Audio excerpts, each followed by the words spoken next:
स्वागत आहे मित्रांनो माझ्या नवीन व्हिडिओमध्ये। आज आपण बघणार आहोत Balasaheb Thackeray Gorewada international geological park आणि ते आहे नागपूरमध्ये।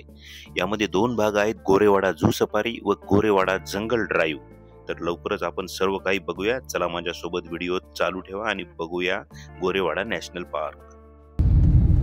नमस्कार मित्रांनो, मी आपला मित्र सचिन कापुरे आणि आज आपण आहोत नागपूरमध्ये आणि आज आपण नागपूरमध्ये जाणार आहोत गोरेवाडा। हे एक नेचर ट्रेल आहे, एक वाडा आहे। तिथे विविध प्रकारचे वन्यजीव आपल्याला बघायला मिळणार आहेत आणि आता आपण नागपूरमध्ये पोहोचलेलो आहोत। नागपूर एक सुंदर शहर आणि आपल्या राज्याचं उपनगर म्हणून नागपूर याचा नेहमीच गौरव केला जातो। तर आज आपण आहोत नागपूरमध्ये आणि गोरेवाड्याला आपण जात आहोत। तर माझ्यासोबत आहेत कुलकर्णी सर, कमलेश आणि गजानन घोडके। तर आता बघूया आपला ट्रेल कसा होतो व गोरेवाडा पार्क जो कसा आहे तो आपण बघूया। नागपूर शहर संत्रांसाठी फेमस असलेले आणि विदर्भाचे केंद्र म्हणून ओळखले जाते। हे शहर नाग नदीमुळे प्रसिद्ध आहे व यामुळे याला नागपूर हे नाव मिळाले। तसेच भारताचे मध्यवर्ती ठिकाणाचे प्रतीक असलेले 0 माइलस्टोन 0 माइलस्टोन इथे आहे आणि भारताची उपराजधानी हे आहे। नागपूर शहरापासून अगदी जवळच आहे आपले गोरेवाडा आंतरराष्ट्रीय प्राणी उद्यान।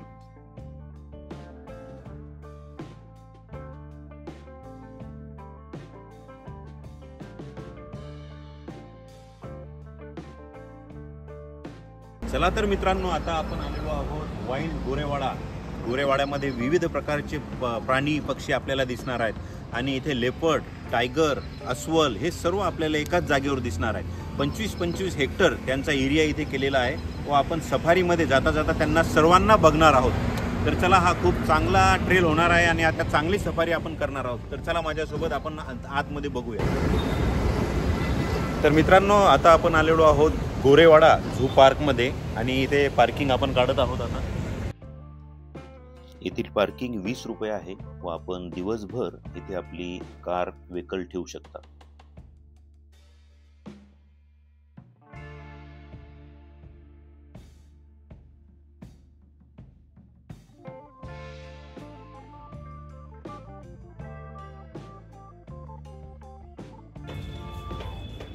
गोरेवाड्याच्या गेटवर तिकीट काउंटरवर आपण पोहोचलेलो आहोत आणि इथे सफारीचे पर पर्सन चार्जेस आहेत 300 रुपये आणि शनिवार रविवार सॅटर्डे संडेचे आहेत 400 रुपये। AC बस आपल्याला इथून जायला निघते आणि आता आमचे मित्र तिकीट काउंटरवर आहेत व तिकीट काढत आहेत।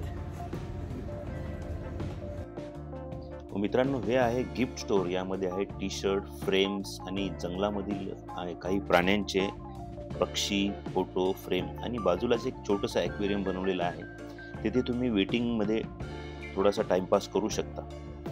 इथे एक छोटीशी गोष्ट अशी की जोपर्यंत 20 मेंबर ची बस भरत नाही तोपर्यंत ही ट्रेल चालू होत नाही। एक थोडासा ड्रॉबॅक आहे, म्हणून थोडं वेटिंग करावं लागेल। आम्हालाही थोडं वेटिंग करावं लागलं, त्यामुळे आम्ही गेलो कॅन्टीनमध्ये व कॅन्टीनमध्ये थोडी अशी पेंटिंग आणि काही आर्ट चालू होतं व तिथे आम्ही वडापाव खाल्ला। परंतु वडापाव खूपच महाग होता। 2 वडापाव जवळपास 160 रुपयाचे आम्हाला मिळाले। गोरेवाडामध्ये या गार्डनमध्ये इतर सोयी पण आहेत, जसे की आपण बघू शकता उंट सफारी पण आहे। उंटाची सफारी आपण इथे करू शकतो। तर मित्रांनो, आपला वेटिंग टाइम संपलेला आहे व आपली बस आलेली आहे। आपण कॅन्टीनमध्ये असाल किंवा कुठेही असाल तिथे स्पीकर लावलेले असतात व एक अनाउन्समेंट होती की ज्या टाईमची बस आहे त्या टाईमच्या पॅसेंजरनी ताबडतोब बस जवळ यावे। त्यानुसार आम्ही या बस जवळ पोहोचलेलो आहोत आणि आता लवकरच आमची जंगल सफारी चालू होत आहे। तर चला मित्रांनो, बघूया।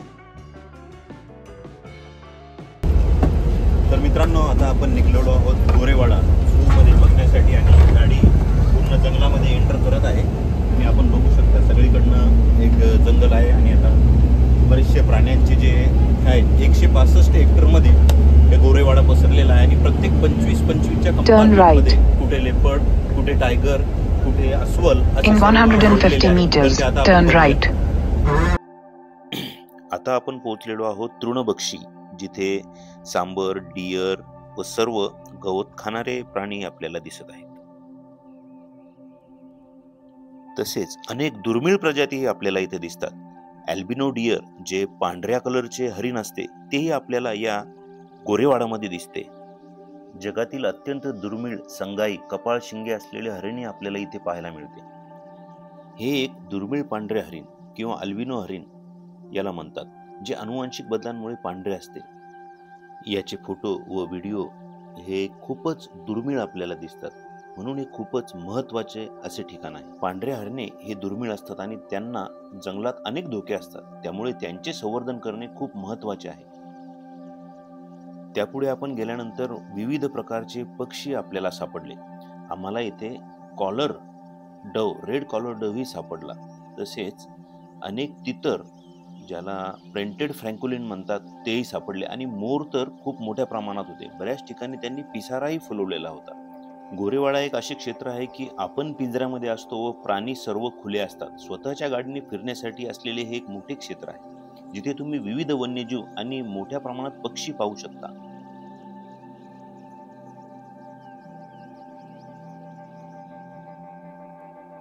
आता आपण जात आहोत मित्रांनो बिबट्या सफारी। बिबट्यांना त्यांच्या नैसर्गिक अधिवासात पाहण्यासाठी डिझाईन केलेली ही सफारी आहे। सर्व क्षेत्र हे सेपरेट 25-25 हेक्टरचे असतात व प्रत्येक हेक्टरला वेगवेगळे गेट लावलेले असतात। विविध 2 गेट मधून एंट्री केल्यावरच आपल्याला पुढे जाता येते। आणि आम्ही समोर गेल्याच आम्हाला या लेपर्ड म्हणजे बिबट्यांची मेटिंगही दिसली व सर्व चारीच्या चारी बिबट एकत्र एकाच ठिकाणी आम्हाला दिसले। आमच्या गाईडनी सांगितल्याप्रमाणे या क्षेत्रात 2 पेअर म्हणजे 4 लेपर्ड आम्ही सोडलेले आहेत व ते चारही एकाच जागी आम्हाला दिसले। इतक्या जवळून वन्य प्राणी आपल्याला दिसतात, हे एक खरंच मोठं आश्चर्य आम्हाला दिसले।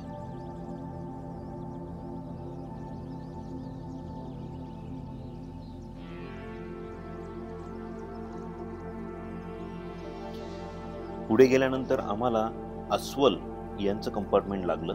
तिथे अस्वल सफारी होती। या सफारीमध्ये अस्वल त्यांच्या अधिवासात आपल्याला मोकळे फिरताना दिसतात व मोठी जागा त्यांच्यासाठी तिथे दिलेली आहे व आम्हालाही डोळे भरून अस्वल बघायला मिळाले। अस्वल हा एक खूपच न दिसणारा एक प्राणी आहे व तो माणसावर खूप जास्त मोठ्या प्रमाणात हल्ला करतो। वाघांपेक्षाही जास्त भीती अस्वलाची असते असे लोक म्हणतात।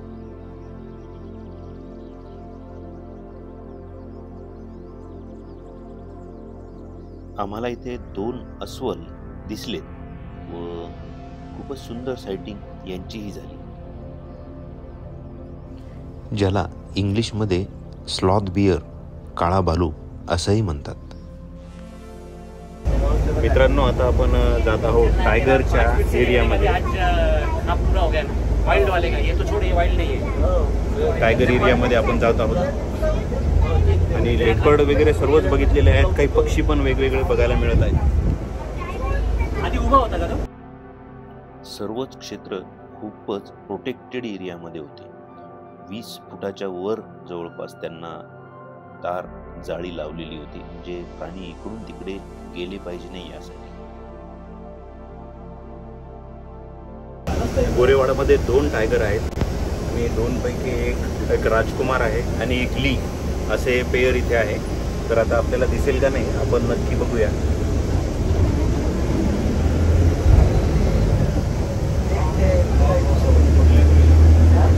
टायगर हा आपला खूपच महत्त्वाचा एक वाईल्ड ॲनिमल प्राणी आहे, म्हणून त्याला बघण्याची उत्सुकता तर सर्वांनाच असते।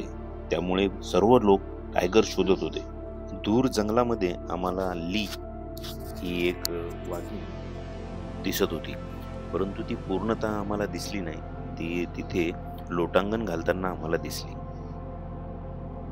दुपारच्या वेळी मस्त आराम करताना ती तिथे दिसत होती। आणि मित्रांनो, थोड्याच अंतरावर आम्हाला एका लाकडांच्या मोठ्या बांधलेल्या मचानावर आपला सुंदरसा असा राजबिंडा, राजकुमार वाघ, राजकुमार टायगर हा तिथे आम्हाला आराम करताना दिसला।